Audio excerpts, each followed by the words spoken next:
Сәлем баршаларыңызға, менің есімім Нұртас. Мен СДУ университетінде тарих мамандығында 2-ші курс студентпін. Және жоспарлау тақырыбында 2 жылдан астам зерттеп келе жатырмын. Өзім жоспарлаумен айналысамын. ОБТ-ға курсыз айналып 117 балл жинап 100 ға грантқа түскен болатынмын. Және шыны керек ОБТ-ға дайындығына байланысты дәл қазір бір қызық тақырып болып жүр, және жоспарлауға байланысты көмектескім келеді сіздерге. Бүгінгі тақырып жоспарлауға байланысты блоктарға бөлу тақырыбы. Шыны керек біздің өміріміз бір белгілі бір жүйесіктерге толы. Өйткені бір таңғы уақытта ОБТ-ға қиын тақырыптардың оқудың орнына TikTok көріп кетеміз, немесе түскі уақытта білмеймін кездесулерге, білмеймін бір түскі уақытта нағыз ОБТ дайындығын басқа бір істерге арнап кетеміз. Ол жерде түсте емес кешке бірақ дайындалып жатамыз деген секілді, түнде шабыт ашылып, және олардың барлығы бір жүйесізге алып келеді. Ал жоспар ол жүйелік, түсінесің, бір қараған кезде так осы уақытта осындай нәрселерді жасаймын деген секілді. Жалпы блоктарға бөлуге байланысты бұл техниканы маған Баруан Сисенбайдан үйренген болатынмын, көрген болатынмын, және оны ОБТ-ға қалай интеграция жасақ болады, қалай ОБТ-мен байланыстырсақ болады. Жалпы бұл біздің бір күніміз, біздің бір күніміз. Және бір күнімізде біз нелерді жасақ болады. Кеттік ендеше. Так, есептейік. Ең әуелі біз сағат 5:00-де біз ұйқыдан тұрамыз. 5:00-де біз ұйқыдан тұрады делік. Күшті жоспарлау. Егер 5-те тұрмасаңыз, бұл жоспарлау сізді 5-те тұрғызуы мүмкін. Кеттік, онда 5-те тұрамыз. Сағат біз пример нештерде барамыз мектепке? Біз сағат 8-де біз уже мектепке шығып кетуіміз керек. Немесе 8-де бізде басталады сабағы. Енді 5 пен 8-дің арасы бұл сіздің жеке уақытыңыз. Және жеке уақыт емес, именно бұл берекелі уақыт. Берекелі уақыт. Енді неге берекелі? Өйткені адам баласының ақпараттарды қабылдау кезінде ең керемет, ең идеальный ол таңғы уақыт. Өйткені таңғы уақытта сіздің энергияңыз 100% болады бұл уақытта. Бұл уақытта 100% болады, және бұл уақытта сіздің миыңыз ақпараттарға ашық болады.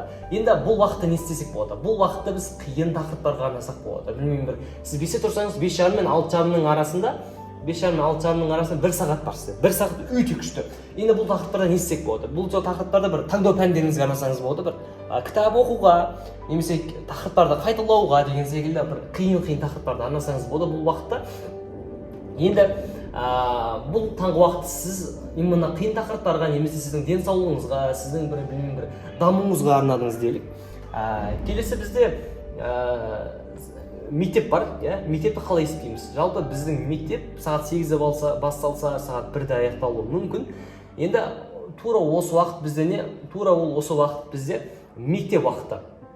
Бұл уақытта бізде мектеп. Бұл уақытта барынша мектепте болса, бұл уақыт түсінікті. Бірақ менен бұл кеңес, бұл жерде кеңес бізде нұсқа талдау, квизис деген секілді, немесе қайталаулардың барлығын осы бос уақыттарда, қоңырауларда, немесе кейде бір сабақтар болмайды, кейде бір сабақтар апай келмей қалады деген секілді, осы уақыттарда сол нәрселерді жасасаңыз болады. Сағат 1-де уже мектеп аяқталады, үйтіп сағат 1:30-да үйге келеміз. Жас қойшылай, сағат 2 бар. 2 мен біздің арамыз 8 деп қойын ерге. 8. Енді мен 1 мен 2-ның арасын бос қойып қойын. Бұл уақыт сіздің, білмеймін, түскі уақытыңыз, тамақтаныз, түскі уақыт. Бұл уақытта жиналып, демалып, тамақтанып, күш жинап болады. Енді біздің ең маңызды уақыттарымыздың бірі ол сағат 2 мен 8-дің арасы. Бұл сіздің ең мықты дайындап қойған уақытыңыз. Және бұл уақытта сіз неге арнаймыз? Біз бұл уақытта ОБТ дайындығына арнаймыз. Болды. Мектепке барып қойдық, таңғы уақытта өткізіп қойдық, күшті жинап қойдық. Енді бұл уақытта бар ОБТ дайындығына. Енді бұл уақытта TikTok көруге, достарыңызбен қыдырып кетуге деген секілді нәрселерді жоспарламау керек. Мейлінше ОБТ дайындығына видео сабақ көру деген секілді. Енді бізде маңызды бұнда дүние бар.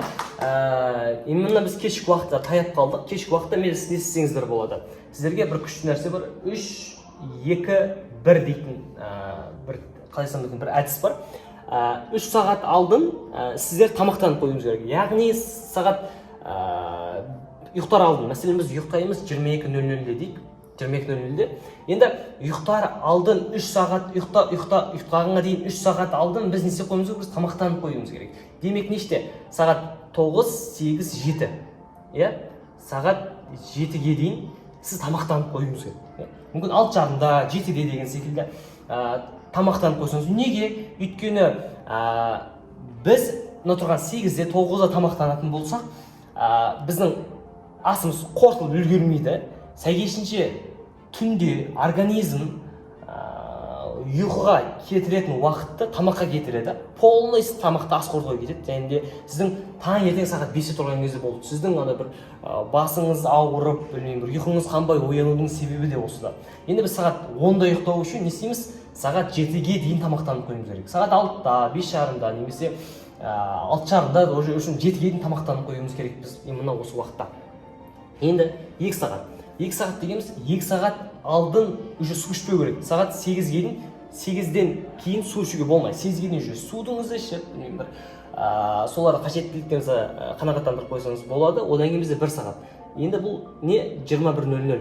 Болды. 21:00-ден кейін барынша осы уақытта телефон, смартфон, экранға мейлінше жоламағандығыңыз, оларға жақындамағандығыңыз дұрыс. Сағат 9-ға дейін болды. Жауап беріп, уже сағат 9 пен 10-ның арасында кешкі серуенге, кітап оқуға, өзіңізге арнауға, жуынуға деген секілді осы уақыт уже болды. Сіз 1 сағатта ұйқыға дайындаласыз. Сағат 10-да уже сіз ұйқыға кетіп болуыңыз керек. Неге сағат 10 мен 5? Өйткені 10 мен 5, таңғы 5-ның арасы бізде 7 сағаттық ұйқы. Енді 7 сағаттық ұйқы өте маңызды. Өйткені 7 сағатта бізде именно 10 мен 2-ның арасы бізде мелатонин гормонын бөлетін болса, сіз мелатонинға үлгересіз. Өйткені мелатонин гормонын үлгерсеңіз, ақпараттың барлығын сіздер ұзақ жағдайда сақтайды. Сәйкесінше сіз норма бойынша 7, яки 5:30-да тұратын болсаңыз, 7,5 сағат ұйықтайтын боласыз.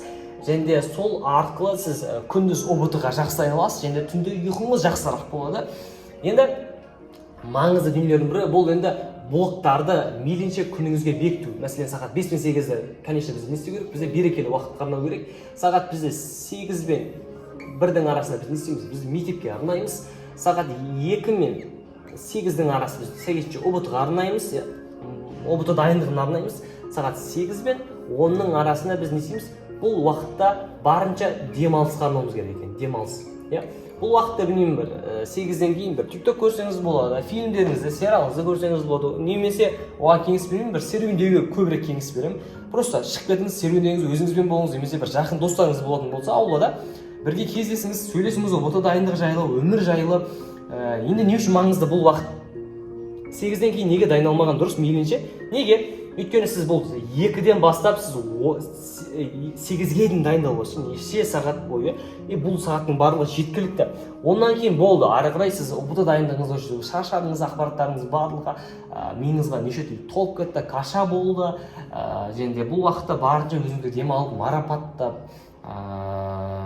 барынша ұйқыға, ары қарай ұйқыға дайындалсаңыз өте күшті. Және де осы арқылы сіз жоспарыңызды осыған байланысты құрыңыз. Мейлінше ұбт дайындығына байланысты 2-ден кейін құруға, және де немесе 5-ден кейінгі қиын тақырыптарға байланысты құрсаңыз болады. Жалпы осы ұбт дайындығына байланысты жоспар мейлінше осылай құрсаңыз болады. Ал ұбт дайындығына байланысты пайдалы ақпараттар алдағы уақытта біздің YouTube арнада шығып отыратын болады. Каналға жазылып қойыңыздар, лайк басыңыздар, пікір жазыңыздар. Егер сұрақтарыңыз болатын болса, қайтадан қойсаңыздар болады. Немесе алда қандай видеолар шыққанын қалайсыздар, тағы да комментарийға жаза кетіңіздер. Мен сол тақырып бойынша тағы да бір видеолар, кеңестер түсіруге тырысатын боламын. Барлықтарыңызға рахмет. Көргендеріңізге соңына дейін. Келесі кездескенше.